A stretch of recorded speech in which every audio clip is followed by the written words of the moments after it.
पहले के टाइम में क्या था कि बहुत कम ऐसे लोग होते थे जिनको इस तरह की प्रॉब्लम होती थी, और इसकी वजह से क्या होता था कि बहुत से डॉक्टर्स को भी इस प्रॉब्लम के बारे में ज़्यादा पता नहीं होता था। अगर किसी को इस तरह के सिम्टम्स होते थे तो उसमें ये माना जाता था कि इनको विटामिन्स या मिनरल्स की डिफ़िशेंसी है, उसकी वजह से जो बच्चा है उसमें उसको चलने में प्रॉब्लम हो रही है, या टाइम के साथ साथ बच्चा जो है चल नहीं पा रहा और उसको जो है कुछ प्रॉब्लम हो रही है, कमज़ोरी हो रही है। तो ज़्यादातर का लोगों का यही मानना होता था कि ये जो है कैल्शियम की कमी है या विटामिन्स की कमी है या कुछ मिनरल्स की कमी है,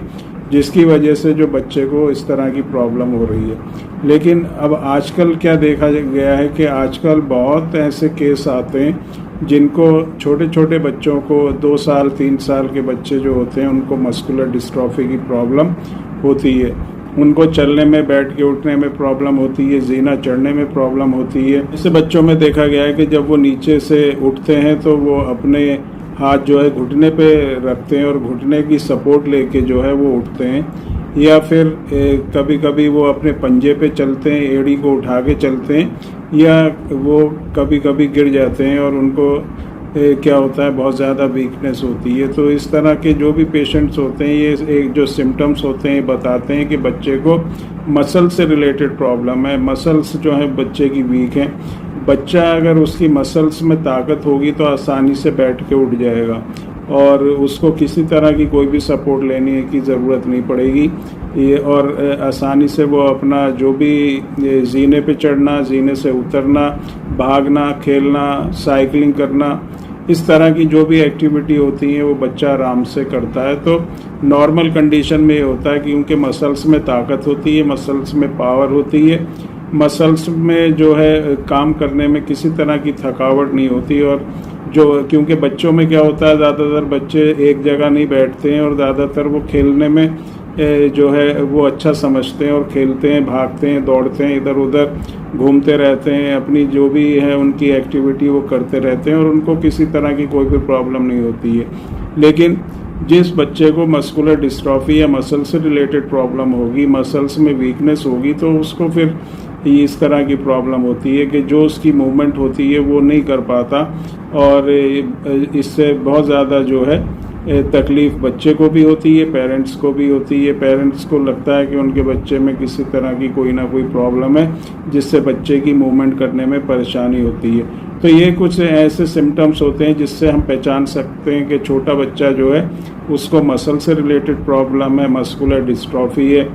तो दूसरी जो चीज़ होती है वो ये होता है कि अब क्या ऐसा हम कर सकते हैं जिससे बच्चे की जो मसल्स हैं वो आगे को वीक ना हो और उसके जो इंटरनल ऑर्गन्स की जो मसल्स हैं वो भी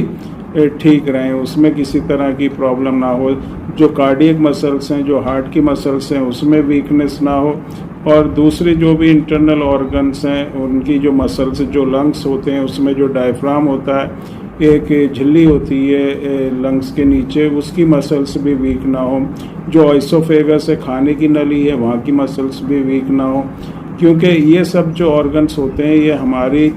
जो लाइफ होती है उसको सस्टेन करने के लिए बहुत ही ज़रूरी होती है। हार्ट मसल्स या जो हमारे लंग्स से रिलेटेड मसल्स हैं और दूसरे जो भी मसल्स हैं वो उनका ताकतवर होना, उनकी मसल्स में स्ट्रेंथ होना बहुत ही ज़रूरी है। तो इन सब चीज़ों को ध्यान में रखना बहुत ही ज़रूरी है।